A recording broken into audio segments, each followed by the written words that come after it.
Hi guys, welcome to another video, and today I thought we'd do something which I should have done a long time ago, but especially with all this retro stuff I've been involved in over the years, but I've never touched it, and it's basically my 5 worst consoles. I mean, I've played a lot of systems over the last 15-20 years even, especially in the last 10. The number I've bought and collections I've boosted and gone through, and pretty much every bit of hardware and kit I can get my hands on I have done over the years. I was going to mix this at first with computers as well, you know, like there's things like, I'm not saying they are, but you know, like the Spectrums and Amstrad and Commodore and all the rest of it. You could include some of them, I suppose, if you wanted to, but I thought we'd just keep it to consoles because that seems to be my main area of expertise obviously.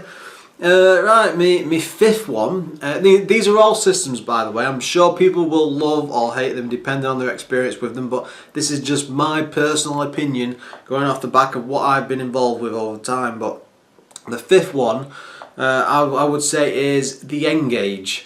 I mean, I went to a gaming event around about when it first came out, 2003, 4, something like that, and I was at some retro event. They weren't a common thing back then. And they were doing a stall for the Ngage QED, and I remember seeing it at the time. I was just blown away by the idea. I'd not actually touched it at first. The whole idea of, you know, games on a mobile phone and being able to do all these amazing things with it. And then as I actually saw one in I think it was a Phones 4U or possibly a Vodafone phone store, because I was getting a new contract at the time, and being a gamer and a mobile contract, you think games on a mobile, there was nothing like that at the time. It was mostly Snake, and you had these Nokia phones which had these tiny like little screens in and a keyboard beneath, and that was like that's as good as the market was ever going to be. That's what we all thought. And I mean, it's ridiculous to think that within a couple of years Apple would take that space over, and you know, with the iPhone, not the iPad. But that's a different story. But the Ngage, it was the perfect opportunity to do something special, and the best they could come up with was that bloody sandwich thing, which you'd have to you had to wedge against your ear to talk into. Yes, I mean, the idea was it's supposed to be hands-free and use all this, but it was just such a terrible design, because you're out and about in a pub, out with your mates or anything, and you've not got your hands-free kit with you, you know. You literally, that's how you would pick the phone up, and it'd be out like a bloody sandwich out the side of your head. And I know they've changed it a bit with the QED design later, or the QD, whatever it was called. But when I got my hands on them, the games weren't great. They were okay. I think there was like an Elder Scrolls type one, maybe a Tomb Raider. I think it was a Tony Hawk's, a Myth and Magic one, maybe can't remember specifically, but. Oh, Pandemonium, I think, was another an old PS1 game that had been converted over. It was not a good system. Really avoid at all costs. I mean, the battery life was terrible. On the first model, you had to actually take the battery out to put the cartridges in, and then it was just a disaster. The games weren't great. You can pick them up for pennies now, but it's very much a curio if you want to get into it. So yeah, that's my fifth. My fourth would be. Might be a bit controversial, but I would say the Virtual Boy. I've owned a couple of them over the years. First, Rich Slade was doing retro trading years and years ago, but I just managed to get one through various trades and stuff. It was okay at the time. I think I played the Wario game, the tennis game, possibly bowling, or I might be thinking of another sports title that was on. Old Tellero boxing, stuff like that, you know. The idea was fantastic, you know. It was virtual reality in the early 90s, but you know, I'm going from the history, Nintendo never dealt with it properly. You know, it wasn't developed properly. It only got to a certain stage, and even Gunpei Yokoi, whatever, he left over it pretty much because he got humiliated because of how badly it went, but he never actually got the chance to finish the design. Originally it was all supposed to be colour and have all this, but it was costing too much to develop, and Nintendo just wanted it out of the door because they were desperate to get another new system going. But anyway, that's another story. As a console, it was a very niche, very interesting idea. Most people were made sick by it, principally because the high res that you needed to fill the eyes and the brain into thinking that something was real just wasn't possible at that time, and the stuff is very clunky effect that you got. As a VR effect, it was okay. It was a neato 3D idea. It sort of works, but I say you can't play it for very long periods of time without making yourself sick to your stomach. Very expensive. At the time though, I think it went mega cheap because nobody wanted it. So anyway, so yeah, that was my fourth. My third, not really an amazing one really, but the CDI.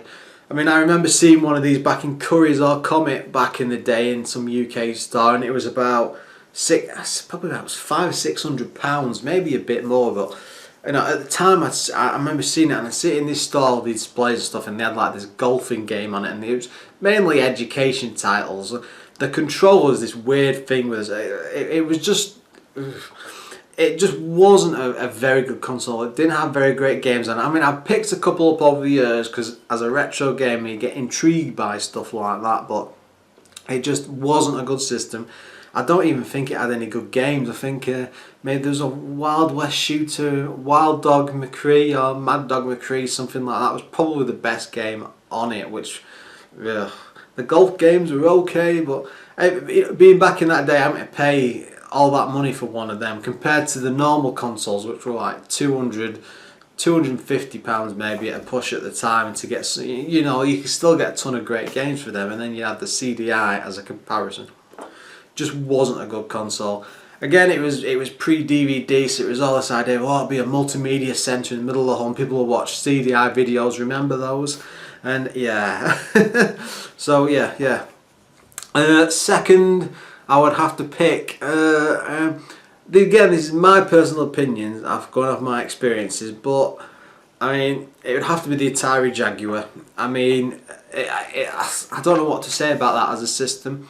It had so much good stuff going for it. Now, it's been developed by Atari, they've got this great back catalogue. I mean, my experience with it back in the day, I didn't get one at launch, but I remember seeing them for sale in Game and stuff. At one point they were for sale at about £100 brand new because they couldn't sell them, they were trying to get rid of them, and you see all these awesome games, and then price that, I can remember when you could see them for like a couple of £100 and you get the cartridges for whatever it was, £35-40, and I'd see them in Debenhams and stuff like that, and then just within like a year or so they were like dropping the carts down to about £10 or £15. You could get the console for about 30. Same place or in Game, exactly. Game were desperate to get rid of them. At one point I remember seeing one for sale, brand new in the box with a game chucked in for like £25. And even I was tempted at the time, but looking at the games, they just looked terrible. And then years later, when I was going through my big retro collecting scheme, and I mean, I did loads of videos for the channels on it at the time. I got things like Theme Park, I can't remember that fighting game, Kazumi Ninja, stuff like that. And Theme Park in particular was very, very disappointed with, because I thought, yeah, Theme Park on a console, this is sort of going to be great, but no music when you play it, stuff like that. That controller is awful. I mean, I got the idea it was supposed to be a big square pad with giving you lots of options with lots of buttons on, but it was too bulky, it wasn't very well designed, and again, it was a neat idea where you put the overlay onto the controls on the games, and just wasn't great. I mean, there's things like Alien vs Predator, which was, yeah, it was nice for the time, it was a nice idea, but it just didn't have the games. So yeah, what can I say about the Atari Jaguar? I did try and give it a good go. Like I said, I did loads of gameplay videos at the time. I got a fair few of the titles beyond what I did videos as well, but I've just never been able to get on with it. There's just nothing there that really appealed to me. I think the game catalogue, that's it. The problem is the game catalogue just sucked. But just because it has a bad games catalogue doesn't necessarily mean it was a bad system, but I just could not get on with any of it. And then there's the whole thing with the CD unit, but that's something else to pick on, I suppose, but none of it's ever really appealed. So yeah, so shoot me. I don't like the Atari Jaguar, and I never will. Yes, but the last one, and this is probably going to be controversial, but I had one back in the day. I've had several of them over the years, but it's going to be the Nintendo 64. There's probably people falling over in the background, but getting it back in the day, you know, it cost a fortune back then. You were paying top dollar for the cartridges. And yes, you had things like Mario 64, awesome games. It had some absolutely brilliant games on it. But the problem is, most of the brilliant games were all Nintendo. and Nintendo just could not get the third party interest going, and when you did, it just wasn't great. You had the odd rare, like all the rare titles, obviously, things like GoldenEye and stuff like that, which were great as they were coming out. They just, as a console and as an experience at the time, I was never happy with it. And it just never looked as good as the Saturn or the PlayStation at the time.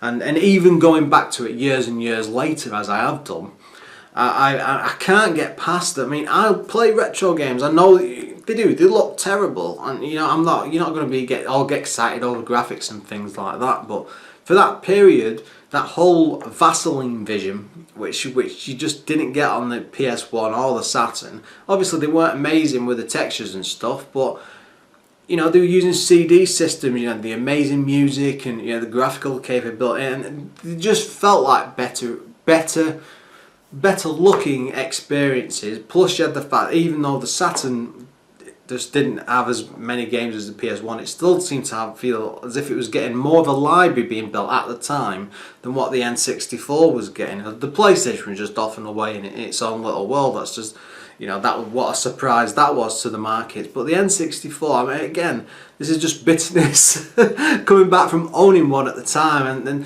the excitement I felt when I was getting the N64 Zelda game, Ocarina of Time, 'cause it's one of my all-time favourite games. But playing it back at the time, I was so excited, and I get in all the magazines and stuff. There's no internet back then, and alt magazines and stuff, and talk to people I knew and friends and stuff, and the excitement. God, this is the game changer. This is going to do it for Nintendo, and all this excitement and this build up, and it was the best Xmas I ever had as an Xmas present, and then, boof, just went. There was just nothing really took off after that, and you get the odd great title coming along, but the market never took off for them, and it just went terrible. And it's just a big disappointment as a console. Is it worse than all the others? Probably not, compared with the number of great games and stuff, but as a console on it experience, it was not very good. Gave me the biggest disappointment. I just cannot go back to it as a system. So for me, it's probably it's my worst console because of my experience with it. I mean, compared to some of the others I've mentioned, it had nowhere near the number of problems with it. But for giving you a bad experience, for me, yeah, sorry, what can I say? But again, that's my personal top 5 of them. So yeah, I'm sure you disagree with that. Post your own in the comments below. Let's have a bit of discussion about it. Yeah, as always guys, thanks for watching. Please rate, comment and subscribe below.